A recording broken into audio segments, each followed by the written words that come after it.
तंग करने वाली सास। मेघा अपनी सास आरती और अपने पति सुंदर के साथ रहा करती थी। मेघा बहुत ही संस्कारी बहू थी, लेकिन उसकी सास की आदत तो थी अपनी बहू को तंग करने की, इसलिए वो अपनी बहू को बहुत ही ज्यादा परेशान किया करती। ऐसे ही एक दिन मेघा अपनी सास को चाय देती है। वो चाय देखकर उसकी सास कहती है, अरे ओ बहू, ये कैसी चाय बनाई है? दिखने में बिल्कुल ठीक नहीं लग रही, रंग भी कुछ अच्छा नहीं है। तू एक काम कर, मेरे लिए फिर से चाय बना दे और इस बार कड़क और बढ़िया रंग वाली चाय बनाना। मम्मी जी, चाय तो बिल्कुल ठीक है, अगर इससे ज्यादा कड़क चाय बनाई तो आप पी भी नहीं पाओगे। तूने इसमें दूध कम पानी ज्यादा डाला है और पत्ती कम चीनी ठोक रखा है। ऐसे कोई चाय बनाते हैं क्या? कितनी बार समझाया पर तू मेरी बातों का ध्यान ही नहीं देती। ठीक है मम्मी जी, आगे से मैं ध्यान रखूंगी। इतना कहकर मेघा वहां से चली जाती है और इधर आरती खुद से बोलती है, वैसे मेरी बहू सारा काम अच्छा करती है, पर मैं इसकी तारीफ कर दूंगी तो ये मेरे सर पर चढ़कर ताता थैया करेगी। इससे तो अच्छा है कि मैं इसके काम में कमियां ही निकाल कर इसको तंग किया करूं। थोड़ी देर बाद आरती अपनी बहू के पास जाती है। उसे कपड़े धोते हुए देखकर कहती है, बहू, तूने कपड़े धोना नहीं सीखा है क्या? क्यों, क्या हुआ मम्मी जी, आप ऐसा क्यों बोल रही हैं? अरे देख तो जरा इस कपड़े को, अभी भी कितने मैले हैं। माँ जी, वो आपको मैले इसलिए दिख रहे हैं क्योंकि उन्हें अभी मैंने धोए ही नहीं है। हाँ ठीक है, कोई बात नहीं, लेकिन मैं तुझे अभी और कपड़े ला कर दे रही हूँ, अच्छे से धोना। जी माँ जी, जैसा आप कहें। आरती उसको बहुत सारे कपड़े ला कर देती है।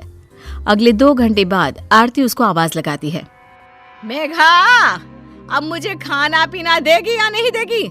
खाना बन चुका है तो लगा जल्दी से, बहुत भूख लग रही है। मेरी सासू माँ भी ना जीने नहीं देंगी मुझे। हाँ माँ जी, दे रही हूँ। इतना कहकर मेघा अपनी सास को खाना परोसती है। जैसे ही उसकी सास खाना खाती है, अपनी बहू से कहती है, हाय हाय, कितना बेकार खाना बनाया है तूने। ऐसे भी कोई खाना बनाता है क्या? इससे अच्छा तो मैं बनाती हूँ खाना। देख तो जरा, नमक कितना कम है। तुझे खाना बनाना बिल्कुल नहीं आता। तेरी माँ ने तुझे कुछ सिखाया ही नहीं है क्या? बस माँ जी, बहुत हो गया। आप जब तक मुझे बोल रही थी तब तक ठीक था, लेकिन अब मेरे घर वालों को कुछ भी मत बोलिए। आगे से मैं ध्यान रखूंगी कि नमक कम ना हो। इतना कहकर मेघा वहां से चली जाती है। अगले दिन अपने पति के साथ बाहर जाने का प्लान बनाती है तो वो जीन्स पहनकर निकलती है। ये देखकर आरती मेघा से कहती है, बहू, तेरी शादी हो चुकी है, अब तू कुंवारी नहीं है जो इस तरह से जीन्स पहनकर बाहर जा रही है। माँ जी, अकेले थोड़ी जीन्स पहनकर बाहर जा रही हूँ, मैं इनके साथ बाहर जा रही हूँ। और वैसे भी जीन्स में बुराई क्या है? अरे हाँ, बढ़ियाई, मुझसे पूछने वाली बुराई क्या है? अरे चल जा यहाँ से, साड़ी पहन कर आ। बेचारी मेघा, सास के सामने उसकी एक ना चली।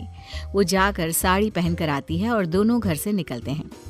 मेघा रास्ते में अपने पति से कहती है, सुंदर जी, आपकी माँ ने तो हद ही कर दी, हर चीज में कमी निकालती हैं। चाहे मैं कुछ भी कर लूं, लेकिन वो मुझे तंग करने का कोई ना कोई बहाना ढूंढ ही लेती हैं। अरे मेघा, अगर वो तुम्हें तंग कर रही है तो तुम भी उनकी बहू हो। अब उन्हें कैसे संभालना है तुम्हें पता होना चाहिए। पति की बात पर मेघा सोचने लगती है। सुंदर जी बात तो ठीक कर रहे हैं। अब ये मेरी सास है, जैसे मुझे ये तंग करती है तो इन्हें संभालना भी तो मेरा हक ही है। इतना सोचकर वो अपने पति के साथ वापस घर आ जाती है और अगली सुबह मेघा अपनी सास को चाय देती है। जैसे ही उसकी सास वो चाय पीती है, वैसे ही अपनी बहू मेघा से कहती है, अरे मेघा, कब सीखोगी चाय बनाना? आज तक एक प्याली चाय ठीक से नहीं बनाई। क्यों, क्या हो गया मम्मी जी? आज क्या दिक्कत है मेरी चाय में? अरे देख तो जरा, इसमें पानी ही पानी है और चीनी तो है ही नहीं, और चाय पत्ती इतनी ज्यादा डाल रखी है कि चाय कड़वी हो गई है। लेकिन मम्मी जी, पिछली बार आपको ही तो पत्ती वाली चाय चाहिए थी ना, तो आज मैंने पत्ती वाली ही चाय बनाई है। अच्छा चल ठीक है, तू जाके घर की साफ सफाई कर ले। थोड़ी देर बाद सास छत पर जाती है। वो देखती है कि उसके सभी गंदे कपड़े धूप में सूख रहे हैं। वो मेघा से कहती है, बहू, ये क्या? तूने गंदे ही कपड़े धूप में सूखने के लिए डाल दिए। अरे कम से कम इसको धो तो देती। अरे मम्मी जी, वो मुझे ना आज साबुन नहीं मिला, तो मैंने ऐसे ही पानी में डालकर सीधा धूप में सुखा दिया।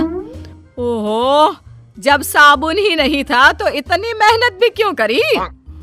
मम्मी जी, आपको मेरी मेहनत की चिंता कब से होने लगी? ऐसा कुछ नहीं है, चल जा साबुन लेकर आ और इन्हें धोकर सुखा।